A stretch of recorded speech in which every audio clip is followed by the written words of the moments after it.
السلام علیکم عزیز ناظرین، بسم اللہ الرحمن الرحیم۔ ناظرین، ایک دن نبی کریم صلی اللہ علیہ وآلہ وسلم اپنے صحابہ کے ساتھ ایک مجلس میں تشریف فرما تھے۔ اس وقت غریب بدو دیہاتی وہاں آیا جس کے ہاتھ میں ایک گرگٹ چھپکلی تھی جسے اس نے پکڑا ہوا تھا۔ اس نے صحابہ کی طرف اشارہ کرتے ہوئے پوچھا، یہ شخص کون ہے؟ صحابہ نے جواب دیا، یہ اللہ کے رسول ہیں، یہ تمام جہان کے لیے نبی ہیں۔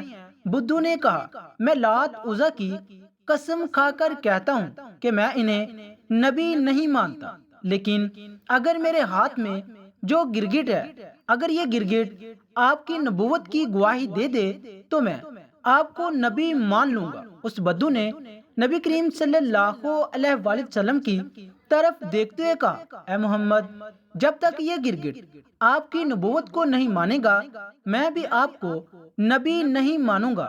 نبی کریم صلی اللہ علیہ وآلہ وسلم نے مسکرا کر اس بدو سے فرمایا، اے بدو، سچی بات بتانا، اگر یہ گرگٹ میری بات مان کر میری نبوت کی گواہی دے دے تو کیا تو یقیناً مجھ پر ایمان لائے گا؟ بدو نے جواب دیا، اگر یہ واقعی ہوا تو میں بلا شک آپ کی نبوت مان لوں گا اور آپ پر ایمان لے آؤں گا۔ تب اللہ کے رسول صلی اللہ علیہ وآلہ وسلم نے فرمایا، تو پھر تو اس گرگٹ کو چھوڑ دے۔ بدو نے حکم کے مطابق گرگٹ کو چھوڑ دیا۔ پھر نبی کریم صلی اللہ علیہ وآلہ وسلم نے گرگٹ کو پکارا، اے گرگٹ، ہمارے پاس آؤ اور جواب دو۔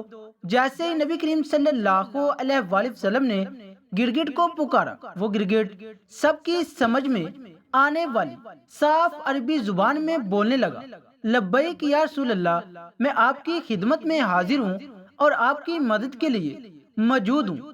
سب لوگ یہ سن کر دنگ رہ گئے اور جان گئے کہ یہ اللہ کا کرشمہ اور معجزہ ہے۔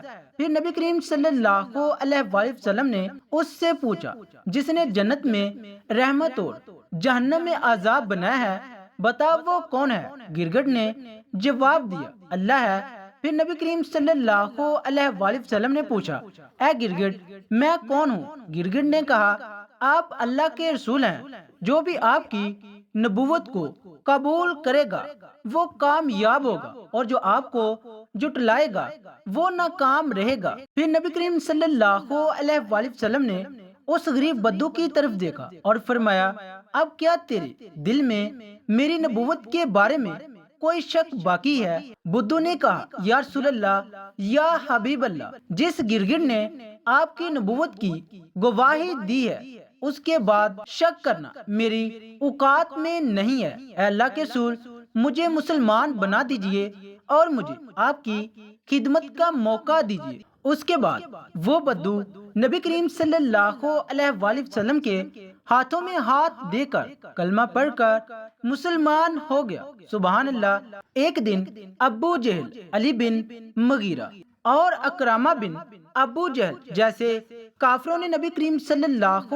علیہ وآلہ وسلم سے کہا، اے محمد، جو چاند آسمان میں دکھائی دے رہا ہے اگر تم اسے دو ٹکڑوں میں بانٹ کر دکھا سکو تو ہم تمہارے اوپر ایمان لائیں گے اور اسلام کو قبول کر لیں گے۔ اگر تم اسے دو ٹکڑوں میں بانٹ کر دکھا سکو تو ہم تمہارے اوپر ایمان لائیں گے اور اسلام قبول کر لیں گے۔ تب نبی کریم صلی اللہ علیہ وآلہ وسلم نے ان سے پوچھا، اگر یہ واقعی آسمان کے چاند کو دو ٹکڑوں میں بانٹ کر دکھا دوں کیا تم مجھ پر ایمان لاؤ گے اور اللہ کو اپنا رب مان لو گے؟ انہوں نے کہا، پہلے ہمیں چاند کو دو ٹکڑوں میں بانٹ کر دکھاؤ، اگر تم یہ کر سکو تو ہم یقینی طور پر تم پر ایمان لائیں گے، اللہ کو اپنا رب مان لیں گے اور تمہیں نبی کے طور پر قبول کریں گے۔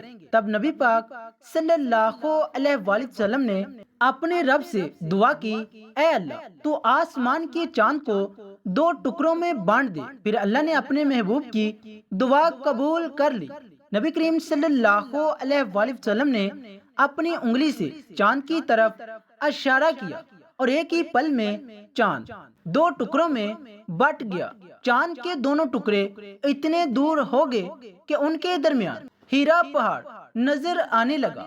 یہ منظر کافروں نے اپنی آنکھوں سے دیکھا کہ نبی کریم صلی اللہ علیہ وآلہ وسلم نے ان کا نام لے کر پکارا، اے ابو جہل تم گواہ بنو، اے علی بن مغیرہ تم گواہ بنو، اے راج بنائل تم گواہ بنو، میں نے تمہاری شرط کے مطابق آسمان کے چاند کو دو ٹکڑوں میں بانٹ دیا، اب تم لوگ اپنی بات نبھاؤ، اللہ کو رب مانو اور مجھے نبی کے طور پر قبول کرو۔ مگر کافر ہنستے ہوئے کہنے لگے، اے محمد اب تک ہم یہ سمجھتے تھے کہ تمہارے پاس صرف اس زمین کی چیزوں پر جادو کرنے کی طاقت ہے، لیکن اب تو ہم دیکھ رہے ہیں کہ تم آسمان کے چاند پر بھی جادو کر سکتے ہو، تمہاری طرح اتنا بڑا جادوگر ہم نے کبھی نہیں دیکھا، اور یاد رکھو ہم کبھی کسی جادوگر کو نبی نہیں مان سکتے۔ حقیقت یہ تھی کہ اللہ رب العالمین نے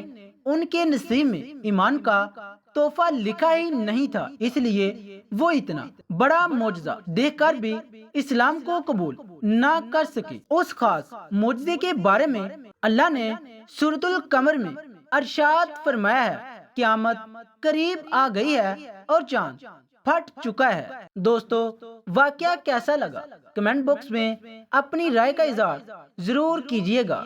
تھینکس فار واچنگ، اللہ حافظ۔